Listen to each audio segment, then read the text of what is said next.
Hello, everybody. Welcome to Flight Past. This is me. Welcome to this series of videos on the Battle of Waterloo. And what we've been doing is we've been following Napoleon's journey from Elba here. We flew up to the French coast and we landed in this bay here. People will talk about Frejus, which I think is in this bay. But this is the Gulf Juan. He tried to take Antibes but failed. And then he's moved basically up this direction here to Grasse, say, and then up through the mountains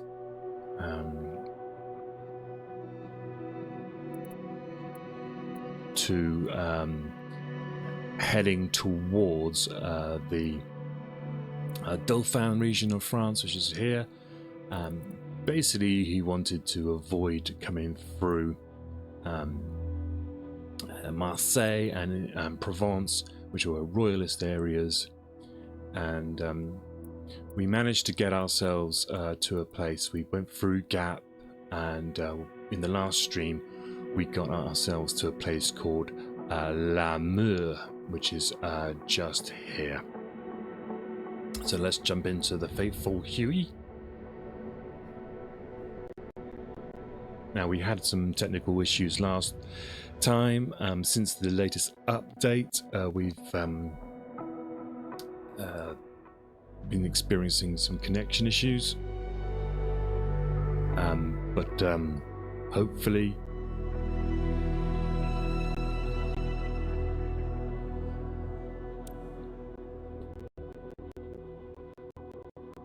we should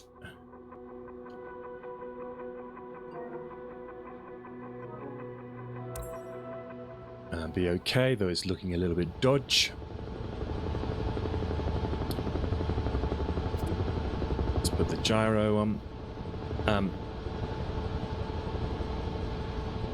So we're in the Huey and we're in a place called La Mure, and this is where we got to.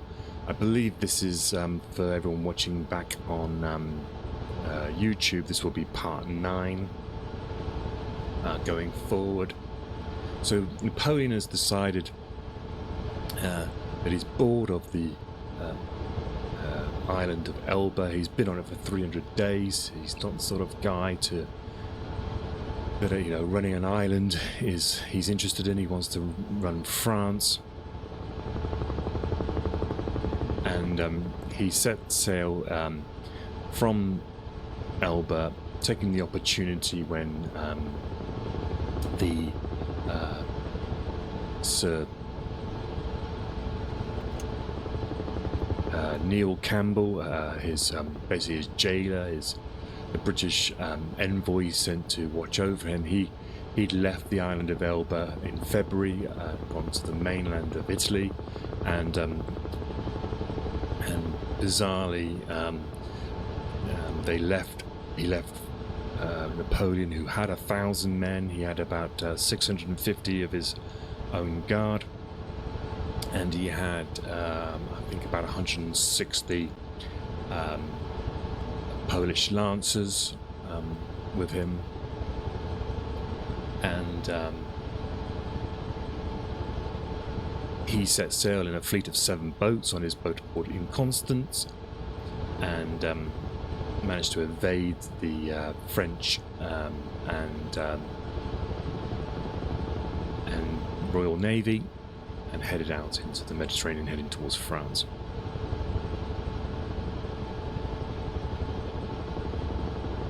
He's 45 years old at this point in time. He's, I would say, had a bit of a bit of a stressful time of it. He literally, about 300 days ago, he was trying to take poison, which the efficacy of which had decreased over time. And he was coming back.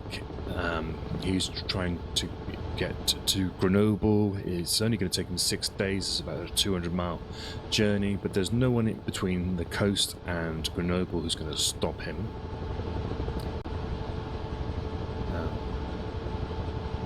He's been angry because his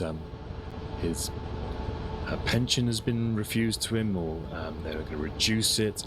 He can't see his wife or his son, and he's hearing rumours that the Bourbon monarchy is experiencing difficulties with the move back into a peacetime economy is proving very difficult.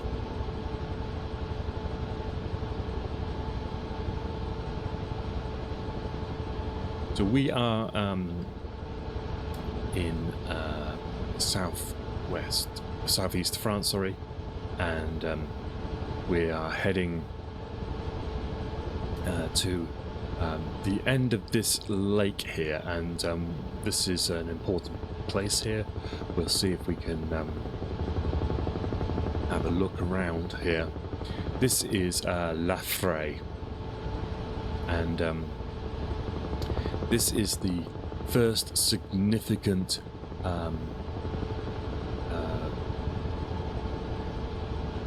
resistance to Napoleon's return to France.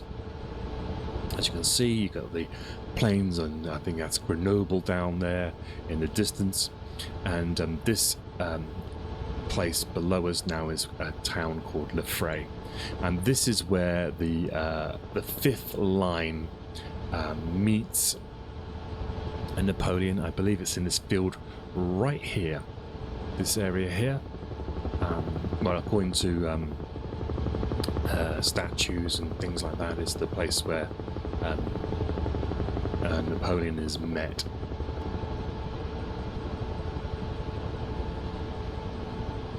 So he's arrived at in France on the 1st of March. He left Elba on the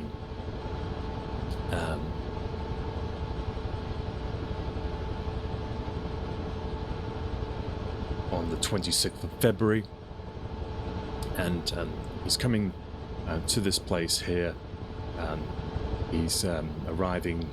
He's got 650 men of his old guard, 108 Polish lancers, a couple of cannon, and a few hundred other followers.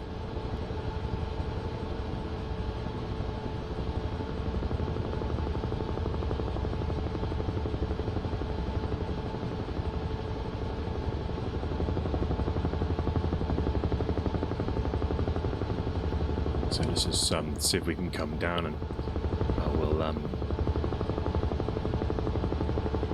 see if we can see any evidence of this. I think there might be a statue here to mark the spot.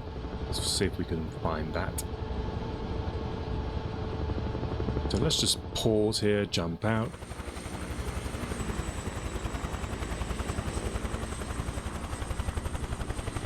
So as I say, this is the town of La Fraye, and the Fifth Line felt it was a good place to stop Napoleon. And I think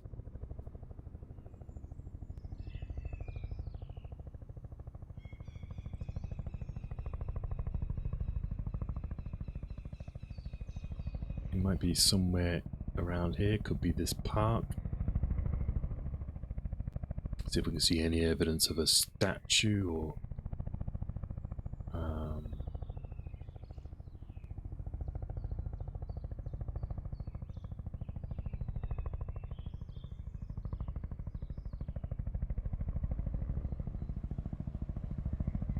you'll see them when we fly down and how steep this canyon is. So this is and the way that the hill forms here with the lake on one side, it was a good place to face. It was a narrow spot.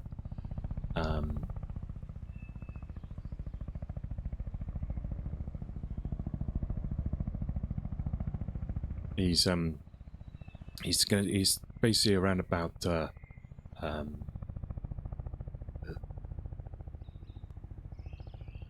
sort of 5-6 days in.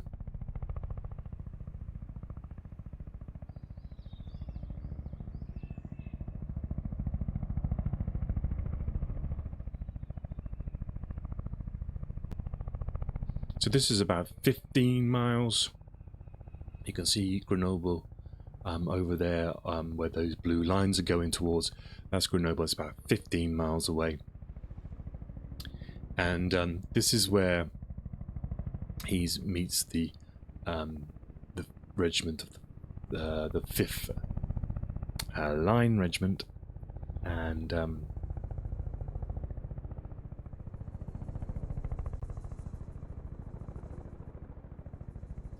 I just checked my notes here. This is the so this is the first serious resistance that he experiences.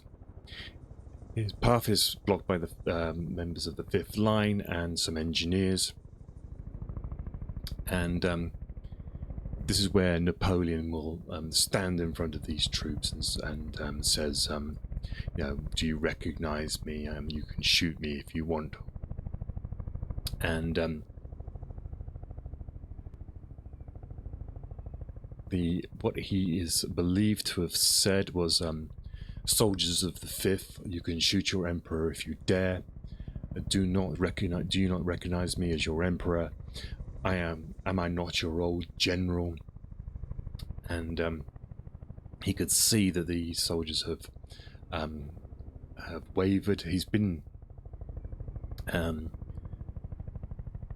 the commanding officer of the 5th has ordered these soldiers to fire, and they haven't, so he recognizes that they are wavering, and he continues as he says, it is not ambition which brings me among you. The 45 best heads of government of Paris have called. Now this is from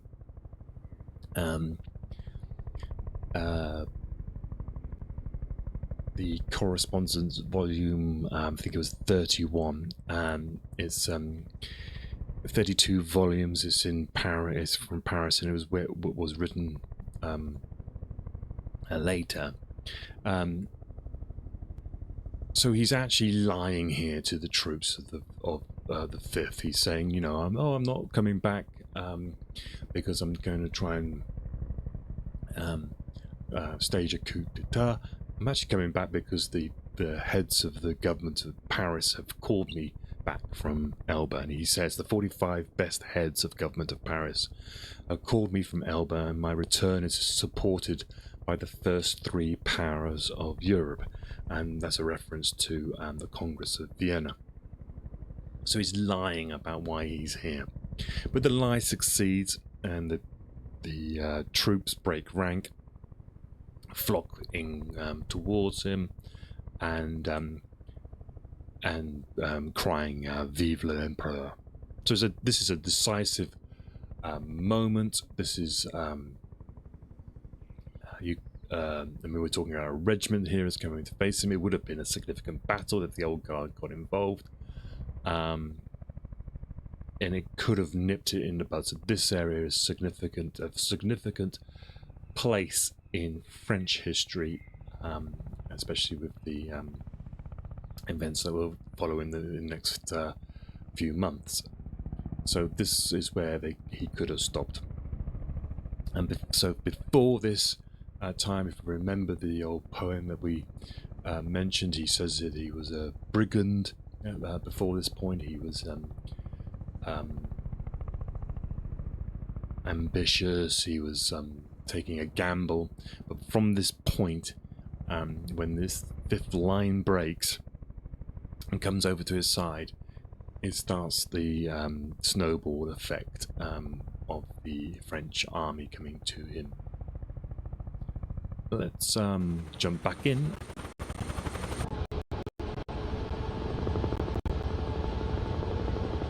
and I can show you the nature of this terrain here.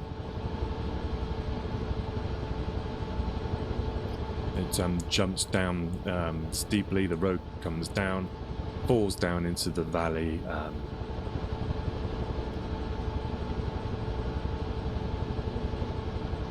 So it was an excellent place to meet Napoleon.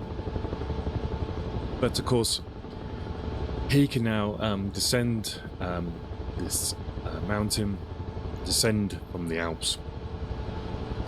You're talking March time, so it's not been an easy journey.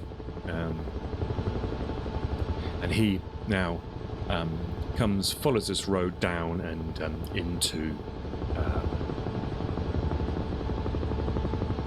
Grenoble, which we can see on the horizon. For some reason, there's some Microsoft's flight simulators became a little bit more buggy recently. Seem to still have a marker there. Might be that's where my marker where I'm flying to is. Maybe, I don't know. It's a bit weird.